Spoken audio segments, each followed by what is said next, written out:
people. He sat up in bed, and I gave him this package. He said, "Oh, that's what I've been waiting and praying for." I said, "What was in the package?" He said, "I don't know. The space people gave it to me. It was sealed. I wasn't going to ask questions." But he said, "That man isn't going to die. He looks so fit and well." And then the next day, I think it was a Sunday, the news came, the Pope was dead. And George said, "The bastards, they've murdered him." Well, they hadn't, because this is another interesting bit of evidence.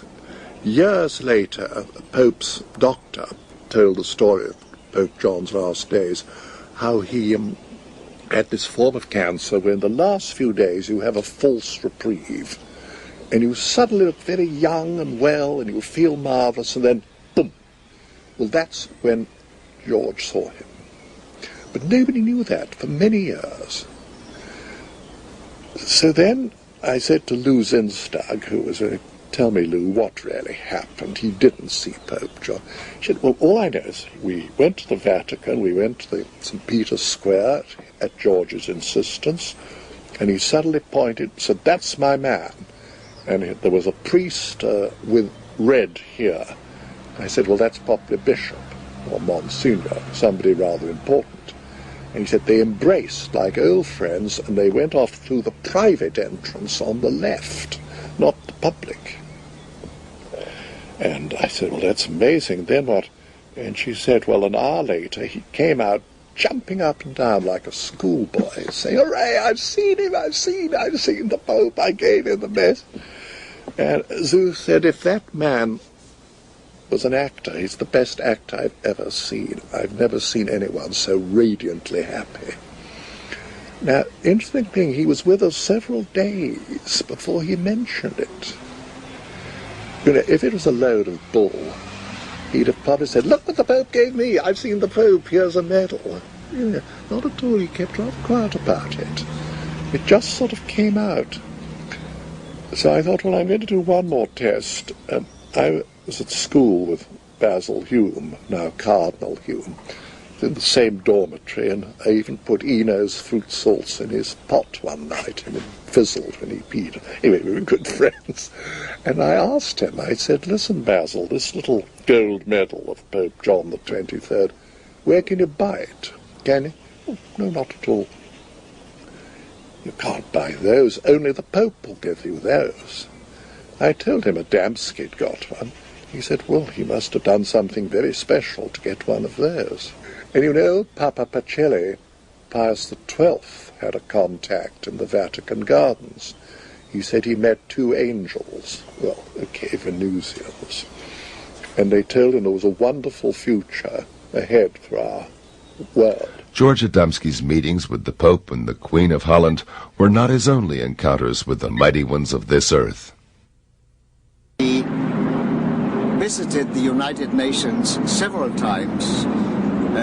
Once I know for sure he was invited by U Thant, the General Secretary at that time, and he spent a full day in the United Nations, and as he said afterwards, "I stayed there for one full day and I talked to a lot of people." George Adamski told me that he was able to enter any department of the government in Washington, and he showed me his ordnance pass, which enabled him to do this.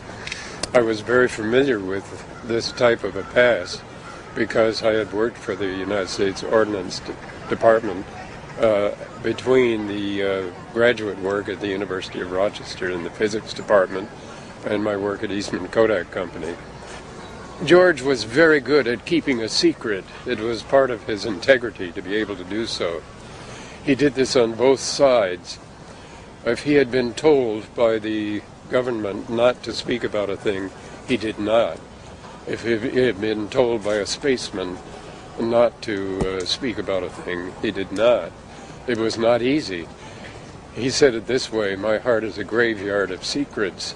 At another time, this will be to go too far to tell details about it, but he left Earth for some days for another planet. I was informed beforehand that he would leave the planet and he called me right away after he came back and told me that he had to go to Washington on his arrival because he had a message to the president. But he said, I cannot tell you what this message is, but if you follow the political situation on Earth, you will, for yourself, be able to see what the message contains. In 1 year, you will see the result. And 1 year later, we had the Cuban crisis.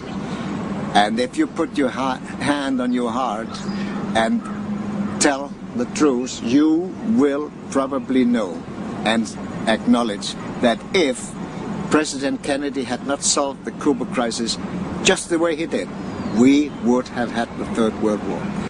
For in the final analysis, our most basic common link is that we all inhabit this small planet. We all breathe the same air. We all cherish our children's futures. And we are all mortal. This is just a few details out of, you could say, hundreds of things which you could tell, which all together fits into the picture that this man was something special, that he was telling the truth, and that those who were in power all over the world knew that he was telling the truth. Why are they still not telling the public about the existence of UFOs and extraterrestrials? Why is the government, why are they all so paranoid about these? Because it's free energy. End of the oil monopoly, aviation as we know it, the automotive industry. For something much better, but, you know, they won't get their greedy little hands on it. So they'll go to any lengths. When the oil runs out, they'll probably pretend they've discovered it and release it. We have a great deal to lose, both politically and economically, by the type of acknowledging that the fact that they're here. They propulse their craft by electromagnetic energy. This is free energy. It radiates from every planetary body, and it costs nothing. Free energy, you wouldn't have to pay your light bills, gasoline for your cars, any of this, etc., etc. And we as a society, we as a world, function on the consumption of petroleum. We literally, if we stopped using petroleum, the whole world economic system would cease to exist. The type of chaos that would result, the people who control the power have no intention of letting that go. That's one of the reasons. There's also religious reasons as well, because some religions teach that there's nothing up there. And when they have to start acknowledging the fact that life is a universal manifestation, then we have to rethink some of the statements we have. And we're very rigid in our minds. We don't want to acknowledge anything different or change. I think you can see that in the political climate here in the United States today. Glenn Steckling, a U.S. airline pilot, controls the heritage of the UFO contactee today. The son of German immigrants, became a witness of UFO sightings and encounters in his childhood, as did many others in Adamski's vicinity. My experiences with George Adamski began in 1963 when my parents and I met him and later spent time with him both in Madeline Rotifer's house in Silver Springs, Maryland, and also he spent time with us in our house in Alexandria, Virginia. That was due to an experience that we had in Washington where we sighted a dome-shaped, bell-shaped craft, and due to that sighting, we got in contact with Mr. Adamski and then met him, and subsequently spent the last 2 years of his life, whenever he was on the East Coast, together with him.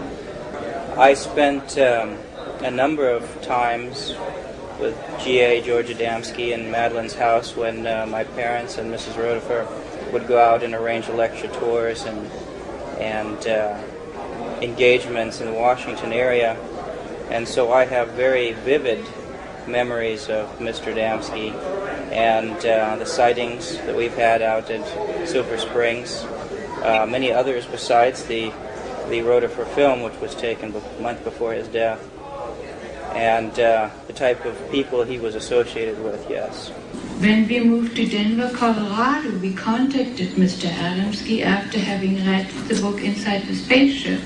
and asked him, we were about to move to Washington, D.C., and if he would come and lecture in the area because Fred would very much like to have him there. He immediately wrote us back